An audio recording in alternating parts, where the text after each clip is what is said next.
दोस्तों नमस्कार, बहुत स्वागत है आपका आज के इस वीडियो में। आज हम इस वीडियो के माध्यम से एमपीपीएससी प्रीलिम्स एग्जाम में पूछे जाने वाले सतर्कता आयोग के बारे में पढ़ेंगे।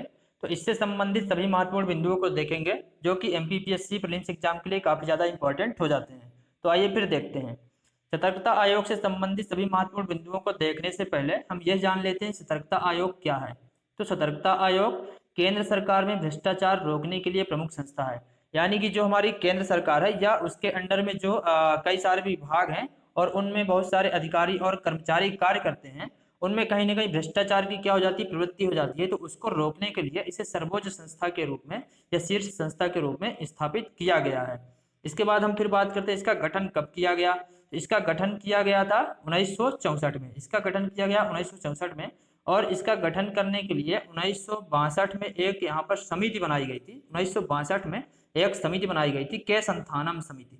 और इस समिति के सिफारिश के आधार पर 1964 में, यानी कि समिति ने 1964 में क्या किया, इसने अपनी रिपोर्ट दिया और इस रिपोर्ट के आधार पर फिर केंद्र सरकार द्वारा इसकी गई या इसका गठन किया गया। फिर हम बात करते हैं यहाँ पर 1988 में फिर क्या हुआ, राष्ट्रपति ने एक अध्यादेश जारी किया और अध्यादेश जारी करके यहाँ पर इसे सांविधिक दर्जा दिया। इसे सांविधिक दर्जा देकर के बहुसदस्यीय आयोग बनाया। यानी कि बहुसदस्यीय आयोग का मतलब है जहां पर एक से अधिक सदस्य क्या करते हैं, कार्य करते हैं, वह यहाँ पर बहुसदस्यीय आयोग कहलाता है। तो यहाँ पर हमें ध्यान रखना है 1964 में केंद्र सरकार द्वारा इसको स्थापित किया गया है। 1988 में यहाँ पर इसे सांविधिक दर्जा दिया गया, यानी सांविधिक आयोग यहाँ पर बन जाएगा राष्ट्रपति द्वारा। और इसके बाद फिर अगला पॉइंट है हमारा 2003 में एक विधेयक लाया गया संसद के अंदर, यानी कि लोकसभा और राज्यसभा में इसे पास किया गया। और दोनों सदनों में यहाँ पर पास करने के बाद राष्ट्रपति द्वारा 11 सितंबर 2003 को विधेयक को स्वीकृति दी गई। यानी कि जब क्या होता है, संसद के अंदर कोई भी विधेयक लाया जाता है, जब संसद के अंदर कोई भी विधेयक हम लेकर के आते हैं तो उसको क्या करते हैं, राष्ट्रपति के पास फिर हम भेजते हैं। जब यहाँ पर लोकसभा और राज्यसभा दोनों सदनों में पास हो जाएगा, पास करने के बाद राष्ट्रपति के पास जाता है और राष्ट्रपति इसको स्वीकृति देते हैं। यानी कि इस पे जब राष्ट्रपति क्या करते हैं, साइन कर देते हैं। साइन करने के बाद ये क्या होता है, अधिनियम बन जाता है। तो इसके बाद यानी कि 2003 में क्या हो गया, यहाँ पर केंद्रीय सतर्कता आयोग अधिनियम बन करके क्या हुआ, तैयार हुआ। केंद्रीय सतर्कता आयोग अधिनियम कब बना, 2003 में। ये हमें यहाँ पर ध्यान रखना है, काफी ज्यादा इंपॉर्टेंट यहाँ पर हो जाता है। इसके बाद फिर हम बात करते हैं यहाँ पर इसका मुख्यालय। इसका मुख्यालय कहाँ पर है, तो अभी तक हमने जितने भी आयोग यहाँ पर पढ़े हैं उन सभी के मुख्यालय हमने देखे कहाँ पर, नई दिल्ली में। जितने भी केंद्रीय स्तर के आयोग हैं उनका मुख्यालय हमने कहाँ पर देखा, नई दिल्ली में। तो ये हमें ध्यान रखना है, नई दिल्ली में, ये आसानी से ध्यान रहेगा हमें। इसके बाद फिर हम बात करते हैं इसकी संरचना। इसकी संरचना में जब हम देखेंगे तो केंद्रीय सतर्कता आयुक्त, एक केंद्रीय सतर्कता आयुक्त होंगे जो क्या इसके अध्यक्ष होंगे, और दो या दो से कम सतर्कता आयुक्त होंगे। यहाँ पर ध्यान रखना में दो या दो से अधिक नहीं, दो या दो से कम हो जाएंगे। दो या दो से कम यहाँ पर क्या होते हैं, सतर्कता आयुक्त यहाँ पर हो जाते हैं। तो इसका अध्यक्ष कौन होगा, सतर्कता आयुक्त का केंद्रीय सतर्कता आयुक्त होगा, वह क्या होगा, इसका अध्यक्ष होगा। और दो अन्य सदस्य होंगे यहाँ पर, तो यहाँ पर क्या कौन होंगे, सतर्कता आयुक्त कहलाएंगे। ठीक है, ये हमें यहाँ पर ध्यान रखना है। तो कुल मिलाकर कितने हो गए, 3 हो गए। यदि क्वेश्चन यह आता है कि सतर्कता आयोग के अंदर कितने आयुक्त कार्य करते हैं, तो यहाँ पर क्या हो जाएगा, 3 हो जाएगा। और यदि यह पूछे कि इसका अध्यक्ष कौन होता है, तो केंद्रीय सतर्कता आयुक्त होता है। और इसमें इसको छोड़ करके कितने सदस्य यहाँ पर होते हैं, 2 सदस्य यहाँ पर, या 2 से कम होंगे। ठीक है, इसके बाद फिर हम देखते हैं इनकी नियुक्ति कौन करेगा। तो इनकी नियुक्ति की जाती है राष्ट्रपति द्वारा। इसकी स्थापना की गई थी किसके द्वारा, केंद्र सरकार द्वारा। लेकिन ये जो यहाँ पर सतर्कता आयुक्त होते हैं, इनकी नियुक्ति किसके द्वारा की जाती है, राष्ट्रपति द्वारा की जाती है। ये हमें यहाँ पर ध्यान रखना है। फिर यहाँ पर बात करते हैं इसमें 3 सदस्यीय समिति की सिफारिश पर। यानी कि ये जो राष्ट्रपति यहाँ पर नियुक्त करते हैं तो अपने मन से नहीं कर सकते हैं, एक समिति होगी और यह समिति जिस व्यक्ति को सिफारिश करेगी उसके आधार पर यह नियुक्ति करते हैं। ठीक है, तो यह समिति जो है, तो यहाँ पर कितने सदस्य है, 3 सदस्य है। यह भी हमें ध्यान रखना है कि क्वेश्चन यहाँ पर जो बनता है क्या बनता है, तो समिति जो यहाँ पर समिति है सतर्कता आयुक्त को नियुक्त करने के लिए, तो कितने उसमें कितने सदस्य होते हैं, तो उसमें 3 सदस्य होते हैं। हमें ध्यान रखना है, 3 सदस्यीय समिति होती है और इस समिति में अध्यक्ष होता है एक और 2 अन्य सदस्य होते हैं। अध्यक्ष कौन होता है, अध्यक्ष होता है इसमें प्रधानमंत्री। जो समिति होती है इसमें अध्यक्ष होगा प्रधानमंत्री। अन्य सदस्य होंगे केंद्रीय गृह मंत्री जो होते हैं। और यहाँ पर कौन हो जाएगा, लोकसभा में विपक्ष का नेता, लोकसभा में विपक्ष का नेता। तो ये तीनों ही चीजें हमें ध्यान रखनी है क्योंकि एमपीपीएससी के अंदर इस टाइप के क्वेश्चन काफी ज्यादा यहाँ पर पूछे जाते हैं। बात करते हैं यहाँ पर इनके कार्यकाल की। इनके कार्यकाल की जब हम बात करते हैं यहाँ पर, तो इनका कार्यकाल कितने वर्ष का होता है, 4 वर्ष की अवधि या 65 वर्ष की आयु, जो भी पहले होगा उस आयु में क्या हो जाएंगे या उस अवधि में क्या कर दिया जाएगा, इनको सेवानिवृत्ति दे दी जाएगी। ठीक है, यहाँ पर हमको अच्छे से ध्यान रखना है, क्योंकि काफी जगह जितने भी आयोग हमने पढ़े हैं उनमें किसी में 5 वर्ष है, किसी में 6 वर्ष है ना।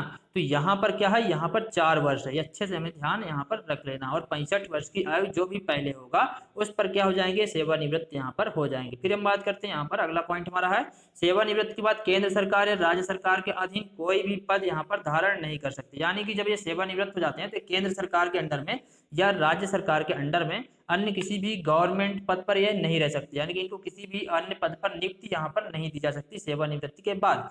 इसके बाद फिर हम अगला पॉइंट देखते हैं, क्या अगला महत्वपूर्ण पॉइंट जो हमारा यहाँ पर पद से हटाया जाना है, यानी इनको पद से हटाया कैसे जाएगा।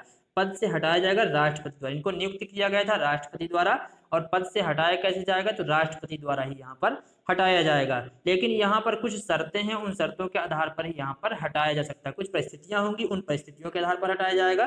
तो क्या परिस्थितियां हैं, जैसे कि अन्य आयोगों में हमने पढ़ा है उसी तरह से यहाँ पर भी ये दिवालिया घोषित होने पर, मानसिक शारीरिक शिथिल, यानी कि मानसिक रूप से क्या हो जाते हैं, इनका मतलब मानसिक रूप से क्या हो जाते हैं, पागल हो जाते हैं, या तो है ना शारीरिक शिथिल यानी कार्य करने के योग्य नहीं रह गए, शारीरिक रूप से कार्य करने के योग्य नहीं रह जाते हैं, या अपंग हो जाते हैं, है ना।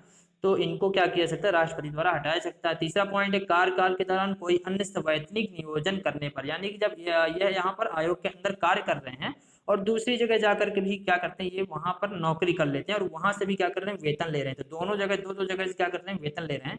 तो ऐसी स्थिति में राष्ट्रपति द्वारा इनको हटाया जा सकता है। कोई अपराध करने पर कारावास से दंडित होने पर, यानी कि ये कोई अपराध करते हैं कार्यकाल के दौरान ही और क्या हो जाते हैं, जेल चले जाते हैं। तो ऐसी स्थिति में राष्ट्रपति इनको हटा सकते हैं। साबित कदाचार या असमर्थता के आधार पर, यानी कि ये कोई दुराचार का आचरण करते हैं, तो ऐसी स्थिति में जो राष्ट्रपति होते हैं वो क्या करते हैं, उच्चतम न्यायालय यानी कि सुप्रीम कोर्ट को क्या करते हैं, यहाँ पर जांच के आदेश देते हैं। और सुप्रीम कोर्ट यहाँ पर जांच करेगा, फिर रिपोर्ट देगा, और रिपोर्ट देने के बाद यहाँ पर राष्ट्रपति उस रिपोर्ट के आधार पर इनको इनके पद से यहाँ पर क्या कर सकते हैं, हटा सकते हैं। ये हमें यहाँ पर पांचवा पॉइंट क्या करना है, ध्यान रखना है।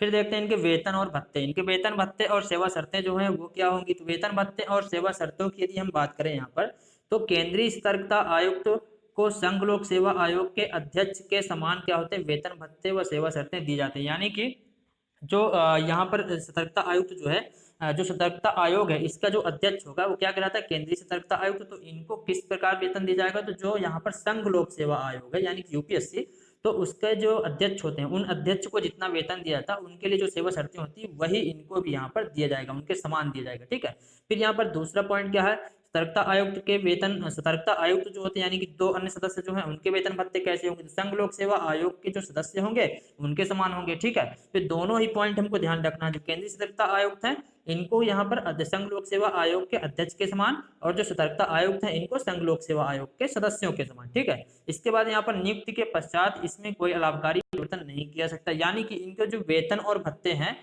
इनको नियुक्ति देने के बाद सतर्कता आयुक्त जो हैं इनको यहाँ पर नियुक्ति देने के बाद इनके वेतन या भत्ते या अन्य सेवा शर्तें जो हैं उनको कम नहीं किया जा सकता, उनके उनमें कोई हानिकारक परिवर्तन नहीं किया सकता है। यदि उनमें वृद्धि करना है तो वृद्धि कर सकते हैं, लेकिन उसको कम नहीं कर सकते। ठीक है, इसके बाद यहाँ पर अगला पॉइंट देख लेते हैं, वार्षिक रिपोर्ट। वार्षिक रिपोर्ट यानी कि जो पूरे वर्ष के दौरान आयोग ने कार्य किए हैं उसका एक विवरण तैयार करेगा आयोग, यानी कि लेखा जोखा तैयार करेगा, एक रिपोर्ट तैयार करेगा और उस रिपोर्ट को देगा किसको, राष्ट्रपति को। ये हमें ध्यान रखना है। ठीक है, उस रिपोर्ट को किसको देगा, यहाँ पर राष्ट्रपति को देगा। और यहाँ पर राष्ट्रपति संसद के दोनों सदनों के समझ क्या करते हैं, रखवाते हैं, यानी कि लोकसभा और राज्यसभा के समझ क्या करते हैं, राष्ट्रपति इस रिपोर्ट को रखवाते हैं। ये हमें यहाँ पर अच्छे से ध्यान रखना है। ठीक है, उसके बाद फिर अगला यहाँ पर महत्वपूर्ण बिंदु जो है वो हम देख लेते हैं। तो आयोग जो है यहाँ पर सतर्कता आयोग, तो इसको दीवानी न्यायालय की शक्तियां दी गई, यानी कि यहाँ पर जो दीवानी न्यायालय यानी कौन से न्यायालय, सिविल न्यायालय जो होते हैं हमारे, तो इसके अंदर जो आर्थिक मामले और जो संपत्ति संबंधित मामले होते हैं वो आते हैं। तो यहाँ पर आयोग को ये शक्तियां यहाँ पर दी गई हैं। आयोग यहाँ पर भ्रष्टाचार निवारण अधिनियम 1988 के तहत अपराधों की क्या करता है, जांच करता है। तो आयोग जो जांच करता है उसके लिए एक अधिनियम बनाया गया, कौन सा, भ्रष्टाचार निवारण अधिनियम 1988। ठीक है, ये हमें यहाँ पर ध्यान रखना क्योंकि काफी ज्यादा इंपॉर्टेंट ये हो जाता है। ये 1988 यहाँ पर जरूर हमें ध्यान रखना है, और ये तो हमें ध्यान आ ही जाएगा। तो इसलिए यह काफी ज्यादा इंपॉर्टेंट हो जाता है क्योंकि इसके आधार पर ही आयोग क्या करता है, अपराधों की जांच करता है।